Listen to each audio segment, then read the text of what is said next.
unang task! Kinakabahan ako, Ate Sol. Ano po ba yan? Tingnan natin, ha? Parang mabigat-bigat to. Okay, basahin natin. Walang magde-day off hanggat walang naha-harvest. Ayan, Kapampangan, naha-harvest. Kaya't mabuti nang gawin mo ang best. Simulan na ang unang test, Arya! Ano ba yan? Sorry, Arya ba talaga o Aray? Ano bang ibig sabihin na itong unang task mo?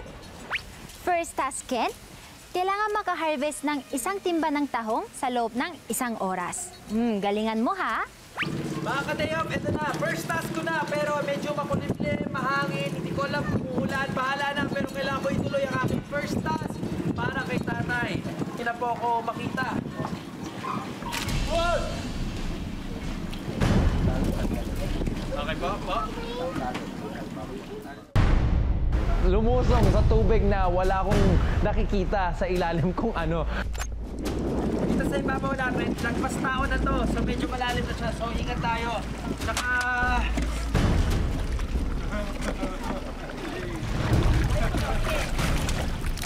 Mahirapan ka, sabihin mo. So nagpapraning na naman ako. Pero ayoko mag-backout, ayoko mapaya kay Tatay Seryo. So I have to do my job.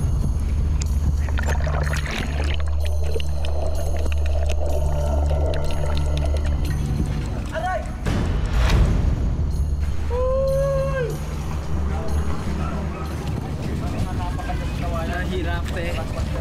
Wait lang po kasi may mga...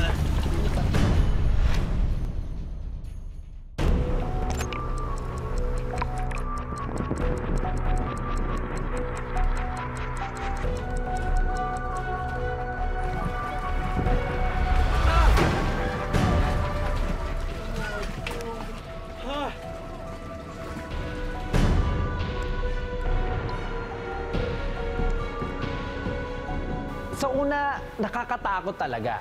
Pero once na sumisid ka na at parang nakaka-addict na kumuha ka ng tahong kung saan-saan, hindi ko na iniinda yung kung ano man yung makuha ko or kung masugat man ako sa mga matatalim na bagay sa ilalim ng dagat. Wala na, basta ang goal ko, makakuha ako ng tahong na marami. Okay! Nakakuha pa ako!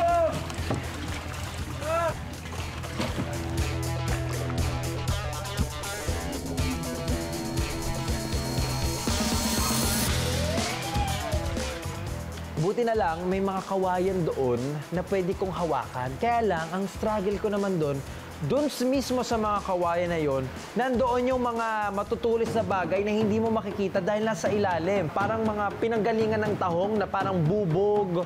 Pwede kang masugat at nasugatan na nga ako. Ang dami kong galot sa paa. Ayan o.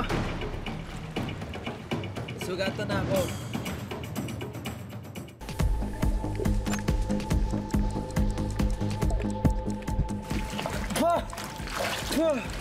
Tara ba to? Talaba.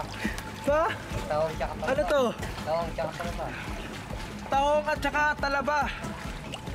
Pero pwede na rin to. Diba? Tahong naman to eh.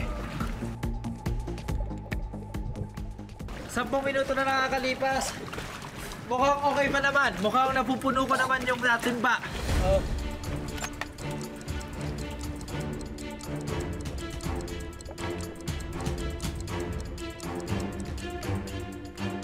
Actually, hindi ko na talaga iniisip yung oras eh. Ang iniisip ko, mapuno ko na lang talaga yung timba. Ang swerte-swerte ko lang talaga na wala pang 1 oras na 20 minutos pa lang, puno ko na yung timba.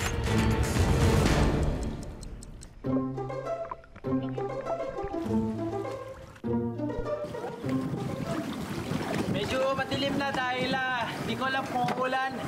Pero maswerte pa rin ako dahil tingnan nyo naman, wala pang 1 oras, napuno ko ng 1 timba ng mga tahong. Kaya, Tay, very good ba ka, Tay? Pasado na daw.